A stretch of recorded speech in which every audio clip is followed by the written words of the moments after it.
ମୁଁ ଆଜି ବନେଇଛି ବଟମ ମସରୁମ ଚିଲି। ସେଥିପାଇଁ ବଟମ ମସରୁମ ନେଇ ତାକୁ ଭଲ ଭାବେ ଧୁଆଧୁଇ କରି କାଟିକି ନେଇ ଆସି ଦେଇଦେଇଛି ଲୁଣ, ହଳଦୀ ଗୁଣ୍ଡ, ଲଙ୍କା ଗୁଣ୍ଡ, ମସଲା ଗୁଣ୍ଡ, କାଶ୍ମୀରୀ ଲଙ୍କା ଗୁଣ୍ଡ, କର୍ଣ୍ଣଫ୍ଲୋର ତାକୁ ଭଲ ଭାବେ ଗୁଳାଗୁଳି କରିଦେଇଛି। ପାଣି ଦେଇନି, ମୁଁ ସେଇଭଳି ଗୁଳି ଦେଇକି ତେଲ କଢ଼େଇ ଗୋଟେ ଗ୍ୟାସ୍ ଦେହରେ ବସେଇ ତାକୁ ଛାଣି ଦେଇଛି।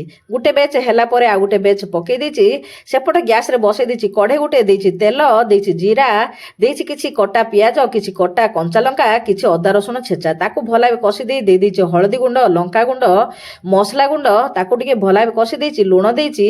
ଭଲ ଭାବେ କଷି ସାରିଲା ପରେ ପକେଇ ଦେଇଛି କ୍ୟାପ୍ସିକମ୍ ଆଉ ପିଆଜ ବଡ଼ ବଡ଼ କାଟିକି ପକେଇ ଦେଇଛି। ତାପରେ ଟମାଟୋ ମଧ୍ୟ ପକେଇ ଦେଇଛି।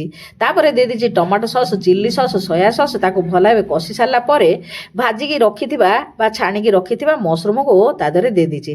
ତାପରେ ଦେଇଦେଇଛି କିଛି କର୍ଣ୍ଣଫ୍ଲୋରକୁ ପାଣି କରିକି। ଆପଣମାନଙ୍କୁ ଯଦି ଆଉ ଟିକେ ଝୋଳ ଦରକାର ତାହେଲେ ଆଉ ଟିକେ ପାଣି ଦେଇପାରିବେ। ତାପରେ ହେଇସାରିଛି ବଟମ ମସରୁମ। ଆଜି ପାଇଁ ରହୁଛି। ନମସ୍ତେ, ଜୟ ଜଗନ୍ନାଥ।